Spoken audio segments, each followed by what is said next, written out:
We all have that friend who wakes up early to go get everyone McDonald's breakfast, while the rest of us sleep in. This is your sign to thank them. And if you're that friend, this is us saying thank you. Just a friendly reminder that right now, get any size iced coffee before 11 a.m. for just 99 cents. And a satisfying sausage McMuffin with egg is just $2.79. Price and participation may vary. Cannot be combined with any other offer or combo meal. Ba-da-ba-ba-ba. Across the Sky is proudly sponsored by Weather Call Services. Don't be caught off guard in severe weather. Choose Weather Call. Welcome, everybody, to the Across the Sky podcast, Lee Enterprises National Weather Podcast. I am Joe Martucci, based here in New Jersey. Joined with me, the whole squad today. Kirsten Lang in Tulsa, Oklahoma, Matt Hollander in Chicago, and Sean in Richmond, Virginia. Today's topic, aviation, meteorology, more specifically, what it's like working for a commercial airline. More specifically than that, what it's like working at Southwest Airlines. Summer is just around the corner. Of course, the busiest travel season aside from the Christmas holiday period. But of course, people are going to be traveling all across the United States, maybe down to the Caribbean this summer. We speak with David Dillahunt all about what it's like being a meteorologist at Southwest Airlines. It tells us about their operations, what a day in the life is like, and some cool weather stories too. Here's my question for you guys. You know, growing up, when you were younger, I'm thinking like, you know, maybe teens or even before that, were you always interested in like airlines and airports? Because I like 100%. I think there was a little bit of interest. I enjoyed traveling. And so therefore I enjoyed, going to the airport and the excitement that comes with going to the airport because you're getting ready to go on a trip. And then at the end of the trip, then you're not as happy to go to the airport because that means your trip is coming to an end. So I did quite a bit of traveling when I was young. I was fortunate enough to do that. So it was on a lot of flights. And fortunately, not too many flights that were impacted by weather. I feel like overall there have been delays. I think maybe I've only been on one flight that was completely canceled and had to be rescheduled until the next morning. I think that's only happened to me once. So I'd say overall I've had pretty good luck, besides like as everyone has some typical delays. But what amazes me about the airlines is even though your flight may be delayed, oftentimes they can sometimes make up that time. They fly a little bit faster, so you end up not being as delayed as you might have thought, which is always a good thing. So overall, I've had some pretty good luck when it comes to weather and travel. I can't say that I really remember much about being young and traveling. We did it. Gosh, I remember going back far enough for those, listening, I guess, that are Southwest flyers. There was a time where the airline in the back of the plane, the seats faced each other, and they had like I think they even had like a little table or something. But I remember that, and that was when I was maybe in middle school or maybe even elementary school. And so I remember that was like the thing, we tried to get to the back of that Southwest plane so we could sit on those cool seats that would face forward and back and all be hanging up. But, it was always cool and fascinating. But to be honest with you, I get really plane sick. And so I just always got nervous about it because I was like, man, I'm going to throw up. So no drinks for Kirsten on the plane. Yeah, really. But I will say this, as I got older and learned about weather, it did help ease some of that anxiety. So I felt like I maybe had a little bit of an understanding as to why certain things were happening. Because when you were young, if, you had, you don't understand turbulence as a child, but like when you were younger, you maybe didn't really understand why some things were going on. But as I, learned the field, those things maybe became a little bit more understandable to me, if that makes sense. Yeah, I didn't even get on a plane until I was 24. So, and by then I was in graduate school.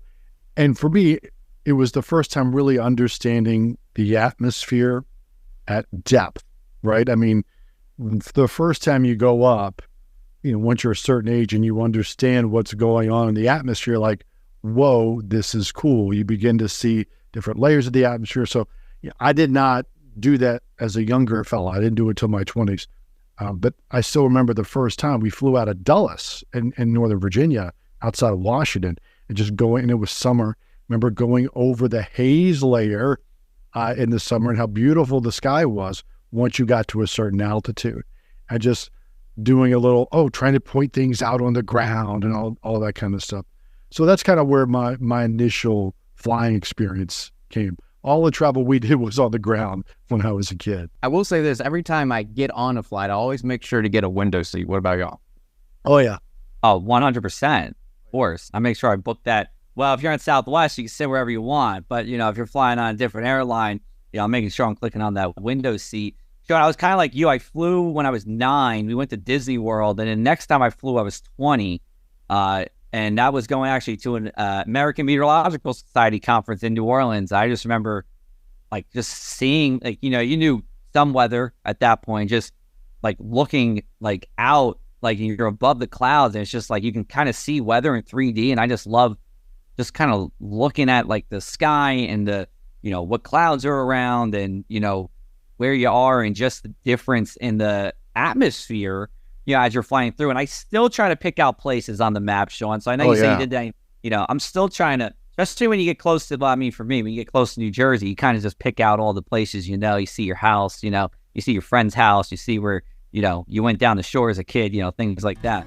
So anyway, we're going to turn it over to David Dillahunt from Southwest Airlines. He's going to talk to us all about what it's like being a meteorologist there. And we are more than happy to welcome on David Dillahunt onto the Across the Sky podcast. He's the chief meteorologist for Southwest Airlines, has been with Southwest since 2017. He got his meteorology degree from Embry-Riddle University, graduating there. And we welcome you onto the podcast. David, thanks for joining us here and talking with us all about what it's like working as a meteorologist at a commercial airline. Thanks for the time. Yeah, Joe, thanks for having me. Thanks to you, Matt, and Kirsten as well. I appreciate the chance to come on and talk. I'm excited to talk a little bit about what sometimes seems to be a secret world of aviation meteorology and how it impacts the commercial side, even though people deal with it quite a bit. So I'm excited to talk about it. Yeah, for me, I loved going to the airport as a kid. I mean, I still do. When I was a kid, my mom or my uncle used to take me to Newark Airport, and I used to write down all the timetables for when flights would leave and things like that. I just feel like, meteorology and aviation kind of go hand in hand. If you are a meteorologist, you're kind of halfway there to being a pilot. And if you're a pilot, you're halfway there to being a meteorologist. So, tell me about your interest in weather and, if you can answer the question directly, was working for an airline, just a natural fit for you? So it ended up being a natural fit, but I didn't know it until I got there. For me, I actually started in school for engineering and learned a little bit about some of the careers there, and shifted gears early in my career early in my academic career at Embry-Riddle. But all the meteorologists will tell you that all the math and physics is the same. So the rigor is still there, whether you're in engineering or in atmospheric science. So I was fortunate. I had a few internships through my time there at Embry-Riddle, and then I landed one at Southwest in my junior year to intern with the meteorology team here. And I thought I had everything figured out going into it. I had plans after the internship of what I was going to go do. And then I worked in the airline industry, for 12 weeks. And that was kind of okay, now this is actually what I wanted to go do. So it's tough to get exposure to it for early career professionals because there's a lot of experience and knowledge that goes behind it. So I'm very thankful to have that internship. But that's what kind of opened my eyes up to it and saw what type of support an airline needs to not only just run day-to-day stuff, but even, for the planning and long-term planning that they have. It was just eye-opening to me. I love the private sector. It's got its ups and downs, but I love the pace of it. So that was really what kind of got me, hooked to it. And I've been in it ever since. So what about Southwest Airlines, drew you to the company here? Were you always a fan of Southwest growing up? Were you flying at Southwest? Did you barely even know about Southwest? How did you get involved with Southwest specifically? Yeah, I had some friends in Florida and I lived in Ohio. So I always looked for the cheapest, easiest way to get to Florida, and Southwest was always there to answer the call for me. So through doing that, it was always a great experience for me. And then I applied a couple times actually for the internship before I got it, and just I'm almost thankful that I didn't get it the first time, because I got to really kind of learn some of the culture and, how the employees, how much they enjoyed their work, and just a little bit about what that culture was like through going through a couple of phases of interviews. And then, once I did the internship, it was easy to tell why people kind of flock to Southwest, just for the culture and the people that work here. So it was, there was when I got going as an intern, I was ready to take any job that Southwest had, regardless if it was in meteorology or not, just because I wanted to try to get back with the company. And David, I just want to hit on the basics right off the bat. How many meteorologists does Southwest have on staff, and what are the schedules like? How do y'all schedule everyone out?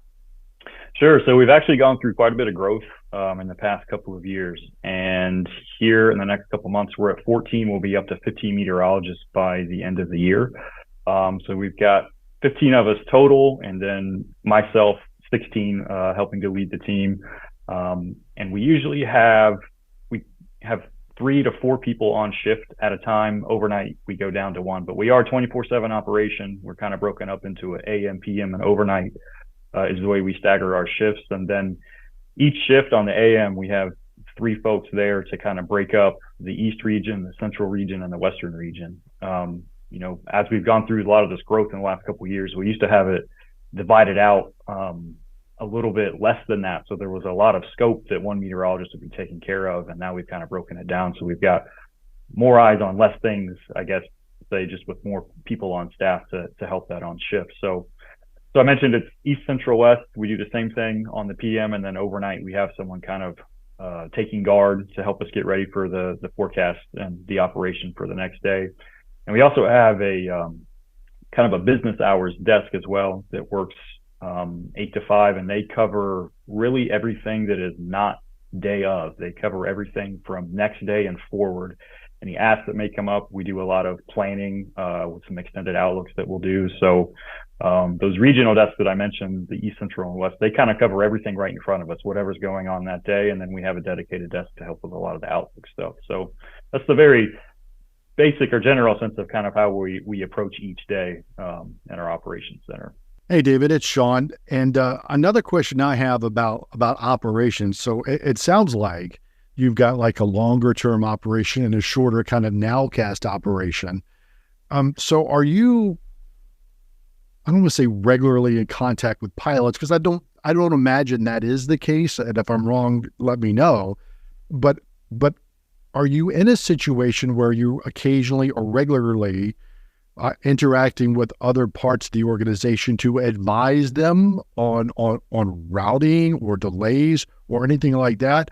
Or is it basically, here's the data, you go make the decisions? I mean, what is that process kind of like? Sure. So I'll try not to make this too long of an answer, but we are very much a decision support. So I know the National Weather Service has a big push on their IDSS, and we just have our own brand of that we provide to Southwest Airlines. So our meteorologists, we aren't making the decision to delay or reroute or fly this route or cancel or anything like that. We try to provide the information in the best way that our decision makers can go and make a decision. So you mentioned, talking with pilots. We not so much. So as I mentioned, there's 15 of us, and at most there's 5 of us on staff at a given time. Well, we've got 4,000 flights a day, and it's difficult for 4,000 flights to be covered, individual flights to be covered by just a handful of meteorologists. So we have a much more strategic approach, more so than tactical approach. So we have superintendents that kind of, they manage the day-to-day network and operation of the airline in our operations center. And we have air traffic control specialists and a few other decision makers that work in our operations center. And those are our primary customers that we work with as meteorologists. We provide them with weather information. The most important part of the information we provide them is the confidence and certainty in it, because they're trying to make a deterministic decision, and it's not always a deterministic forecast that we can provide. So we try to give them and equip them with the best weather information that they have, that they can go and then make decisions that impact the overall network. So we do our best to protect as many flights as we can, but a lot of time the approach is the common good. So we have 4,000 flights, and one decision may impact 10 flights, but the next day that same decision could impact 100 flights. So it's really just kind of taking all the variables that are come into play, with weather usually being one of the bigger ones to help make some of those decisions. So that's the strategic approach. That's really what we focus on. That's our bread and butter. We do a lot of tactical support as well. So we have the dispatchers that work in our room. We have 15 forecasters. I think our dispatch list is over 500. We're one of the biggest dispatch offices in the world. They're the ones that are making more of those tactical decisions. Are we going to reroute? Are we going to wait 15 minutes? Things like that. And sometimes we'll get calls from them, help them make an individual or a single decision on a particular flight. But it's not a call center. We're not getting inundated with calls from dispatch, because they actually have their own training that they go through in order to hold that license position so that they can make some of those decisions. So are there ever any situations where you find you and your team working longer hours or staffing, certain time frames with, more meteorologists than others? And do you focus on any sort of big events, or do you just kind of, stay the course and just put out information as it comes? Sure. So where we will start to staff up is when we have large winter storms, or if we have tropical cyclones. So, and those are really the types of events that got our whole department started, because Southwest started to recognize that, with some good weather information, we can actually, it wasn't even just about, making business decisions, but also making decisions to keep employees and customers in a safe environment. So when we have hurricanes, my first fall working for Southwest, we had Hurricane Harvey in Houston, and it was nonstop with the staffing, not just on our side, but in other groups in our operations center, where we have extra people there to help provide the extra detailed products that we provide to our decision makers to help that. So the most laborious ones that usually account for more hours and needing more help is with the winter storms, just because of the scope of them. So, hurricanes are very, very powerful, but it's usually a much smaller scale as far as geographic area that we're dealing with, at least in our network of impact. But when we have the winter storms that start in the Rockies and move all the way through New England, it's kind of an all hands on deck, where we'll have, we hope to have 5. Sometimes we'll try to get extra folks in there to get it up to 6 people, just to cover that as best as we can. We do special briefings with our ground operations employees and some of our leaders in our operations control center. But those are the ones that I like to say help support our paychecks the most, because that's where we can provide a lot of the value to Southwest, is in those big disruptive events like winter storms and tropical cyclones. Now, David, one thing I didn't hear you mention was severe weather.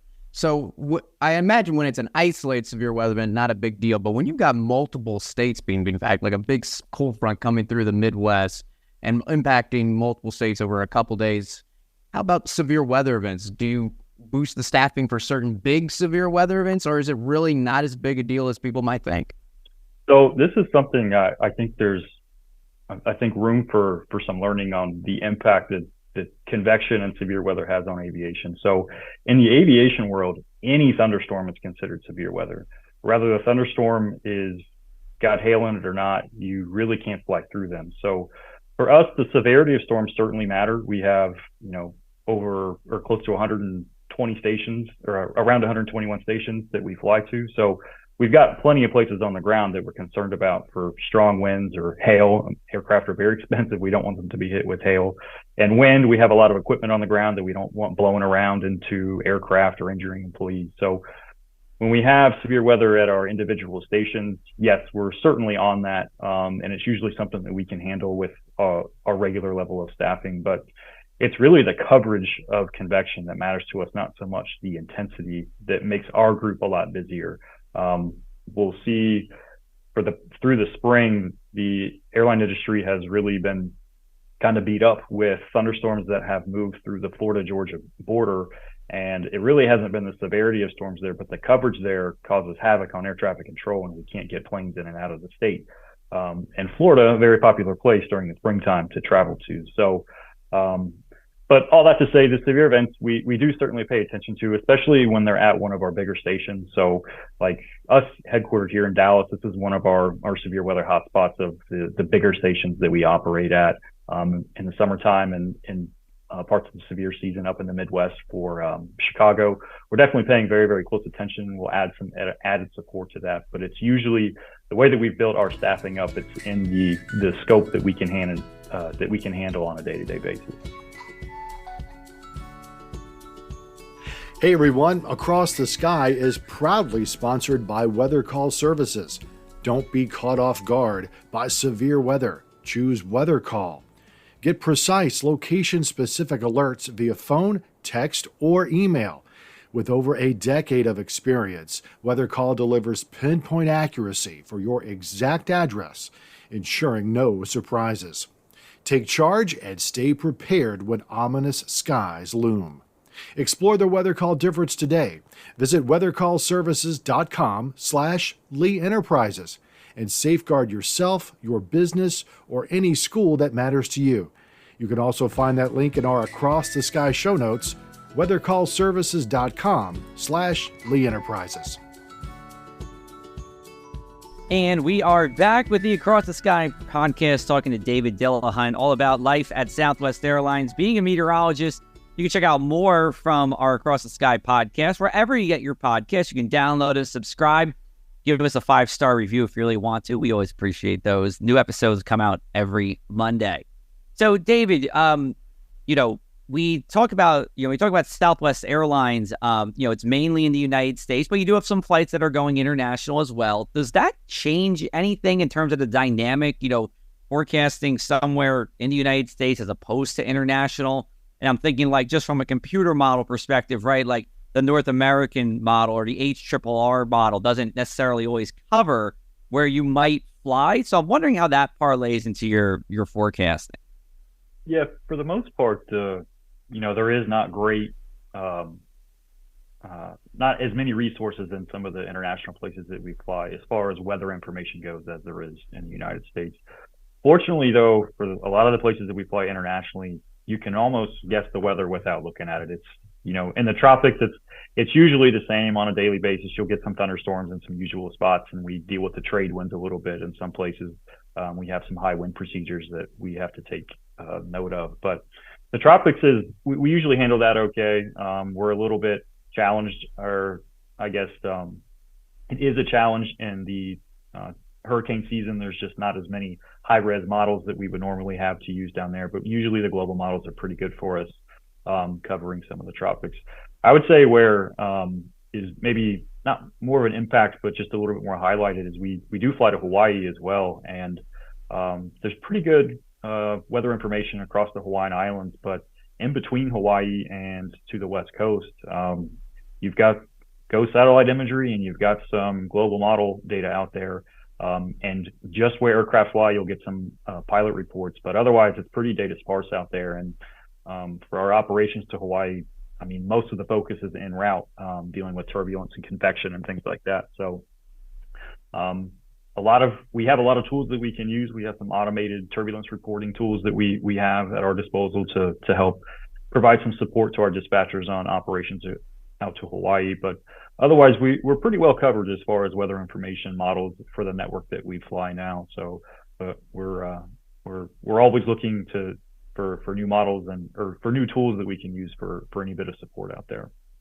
Yeah, David, I imagine that's a challenge in those data sparse areas, really leaning on the satellite imagery, the newer satellites in the last couple of years, really helping out a lot.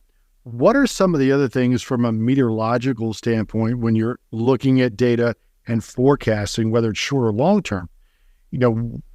Us in the media space, we're so much concentrated on what's going on, obviously, here at the ground. As an aviation meteorologist, what kind of additional things, in addition to just turbulence, are you having to forecast for, in addition to what just is going on the ground, thunderstorms, turbulence? What other things are out there, or is that really the core of it? That's a good chunk of it, but there's certainly other things that we look at. So, we talk about thunderstorms, and thunderstorms at the airport can lead to a tough day for any operator. But you'll see in the airline industry, some of the worst diversion and worst days are when thunderstorms don't actually reach the airport, but they are impacting sensitive ATC airspaces. So, I mentioned the impact that we've seen through the spring for our flights in and out of Florida. The same thing goes for the Northeast. So it's somewhere around, I think, 2/3 of all commercial aircraft that operate in the United States on a given day. This is a rough statistic.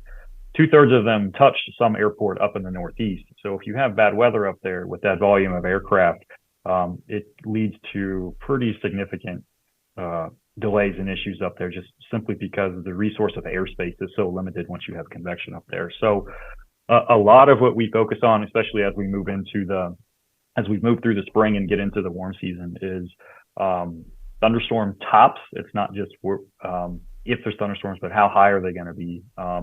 Sometimes if they're low enough, we can get over them. Usually that's only in the cool seasons when they're down in the 20,000 or maybe around 30,000. But for the most part, as we get some of these taller storms, are they going to be over these sensitive ATC airspaces that we deal with? That's really going to constrain traffic out there.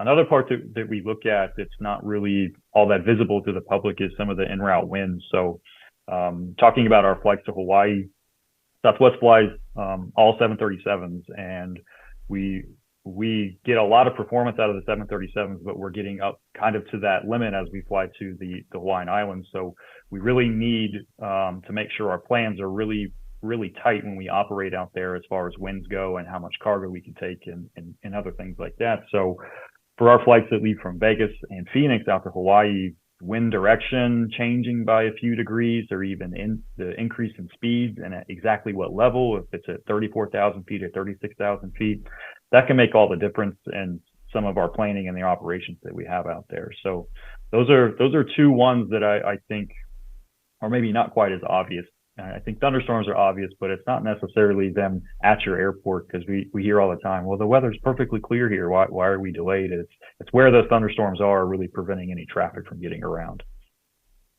So I want to touch on that as the resident Northeast guy here podcast. So I'm looking at your Southwest, route map, and I see you're flying into Dulles, Reagan, and BWI.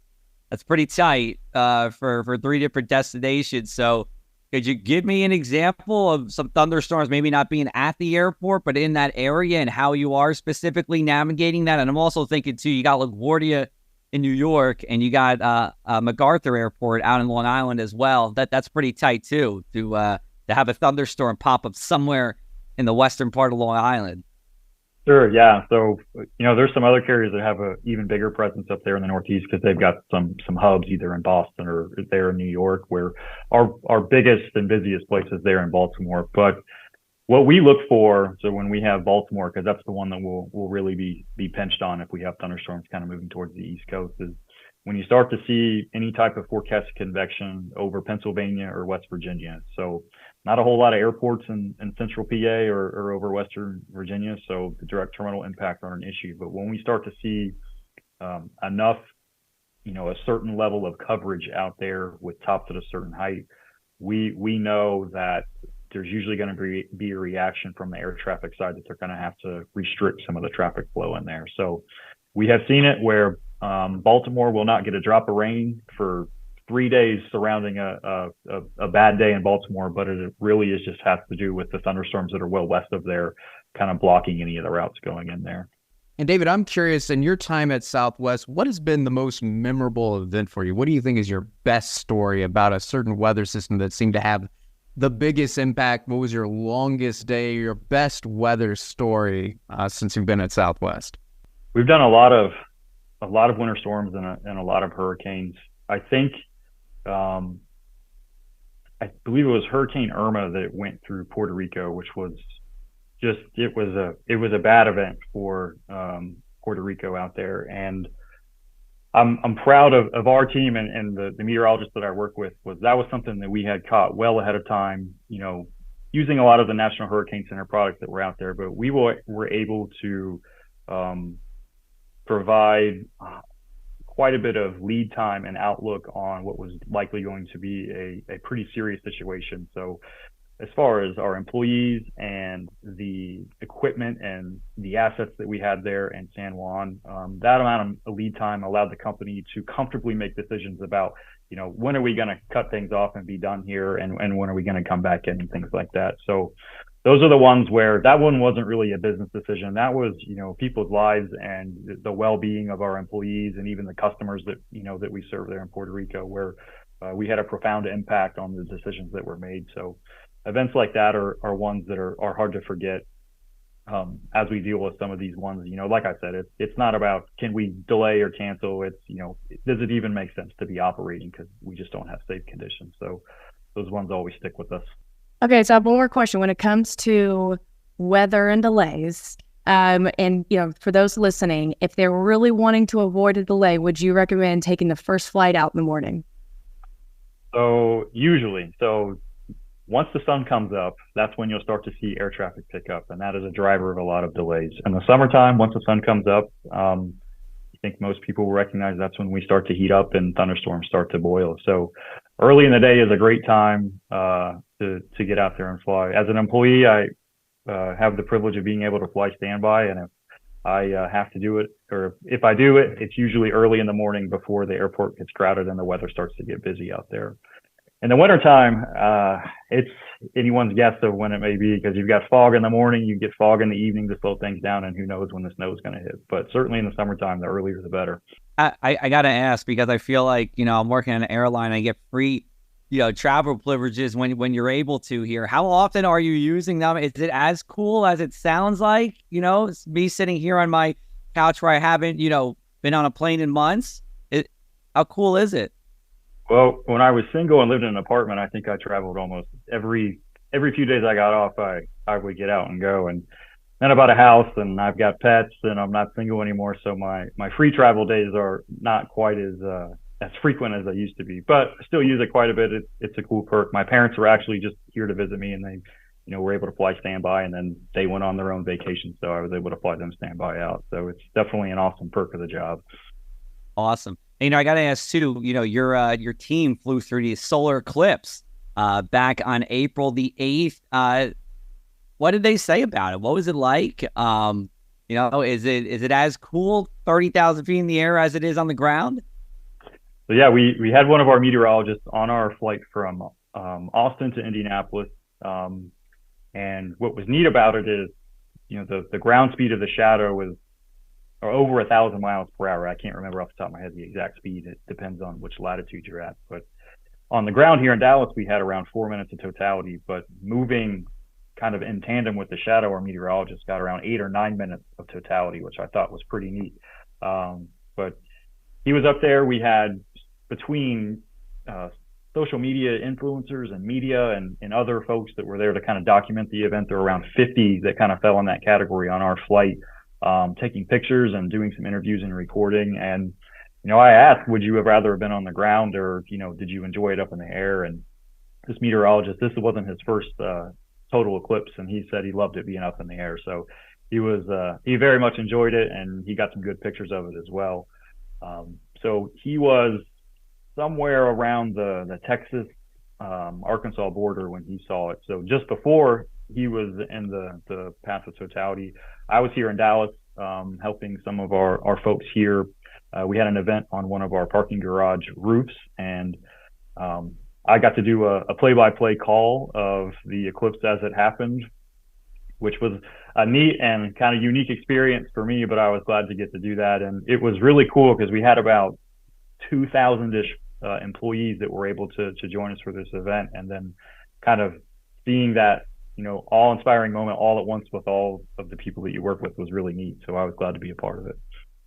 So can I start booking a flight now for August 23rd, 2044? Is that available on southwest.com right now?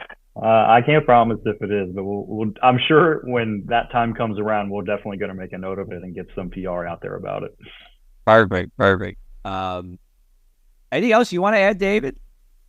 As I think I mentioned before, it's really niche in the meteorology world, but we love that we have a profound impact on day-to-day decisions that are made, and also some of the long-term stuff. So I'm glad to be able to share that with the listeners out there. And I don't think this will be an industry I ever get out of, because that's how much I really enjoy it. I do have one more question. Okay. For the meteorologists that are listening and are thinking, you know what, I'd kind of like to work for Southwest Airlines. Do you have any advice for people who might be interested in applying for an open meteorologist position at Southwest?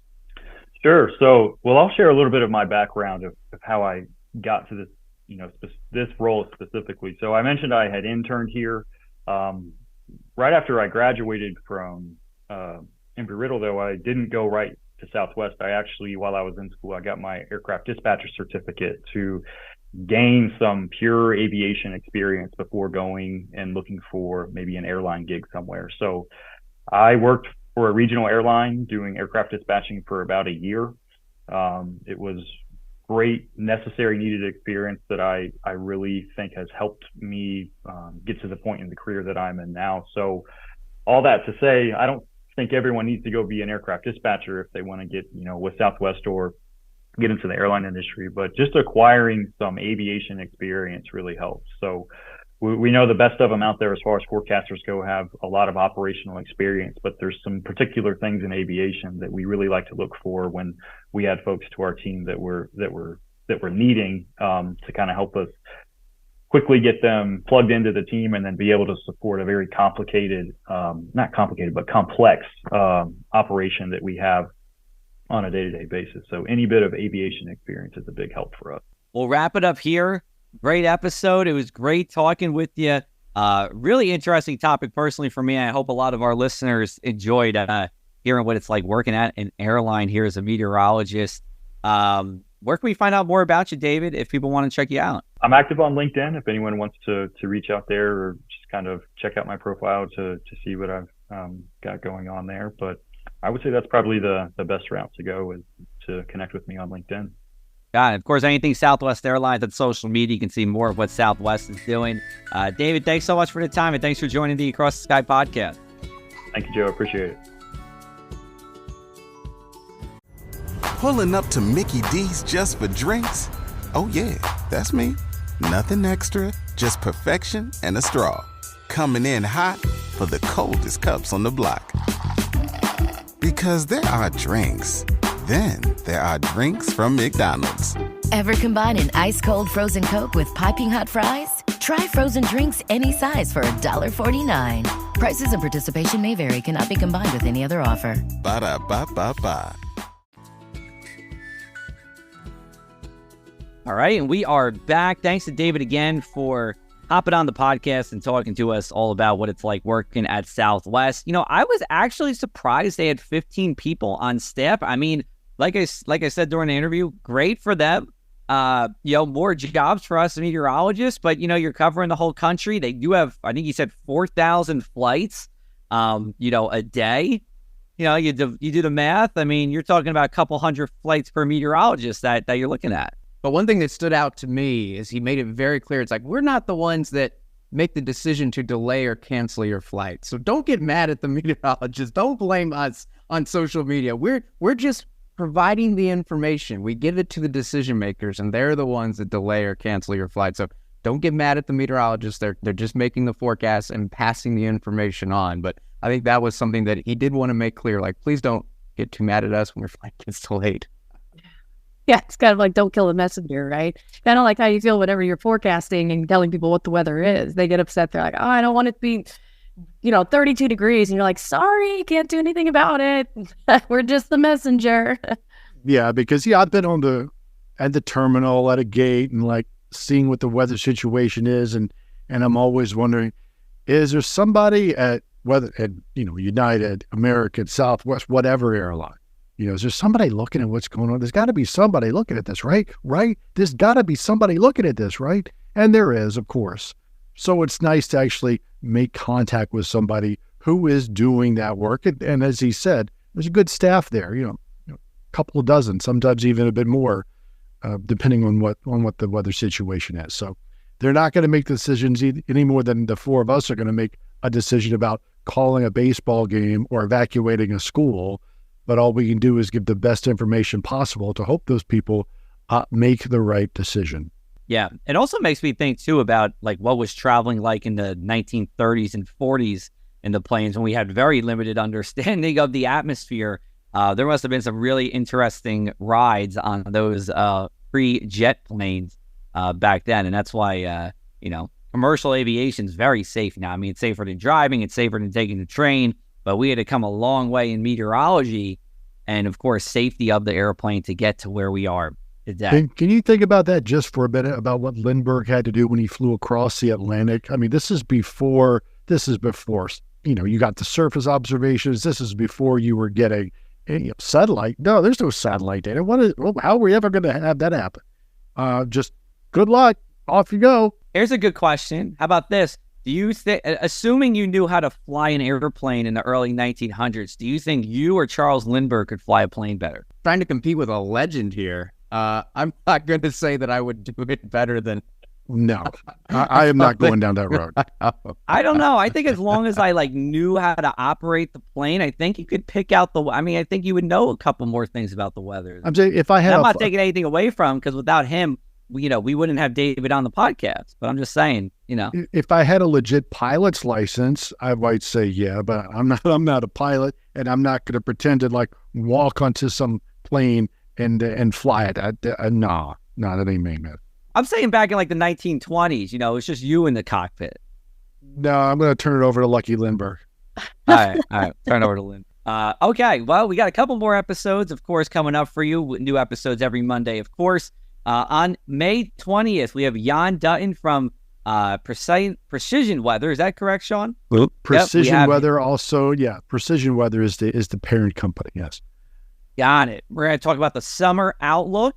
Then on Memorial Day itself, we're going to have Jen Carfagno from the Weather Channel on, talking about what it's like being a Weather Channel on-camera meteorologist traveling across the country to chase the nation's biggest weather stories. That will be really interesting as well. And as we go into the summer, plenty of topics for you. You can also shoot us an email at podcast@lee.net if you have an idea for a topic. That's podcast@lee.net.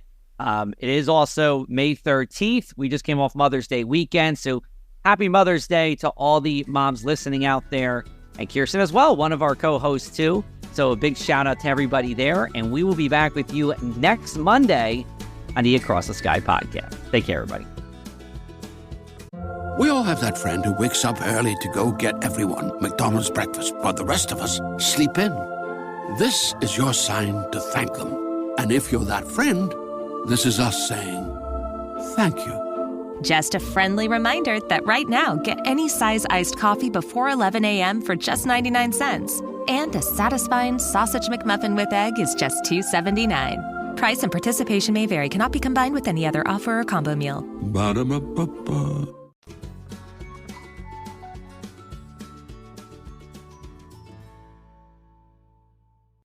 We all have that friend who wakes up early to go get everyone McDonald's breakfast, while the rest of us sleep in.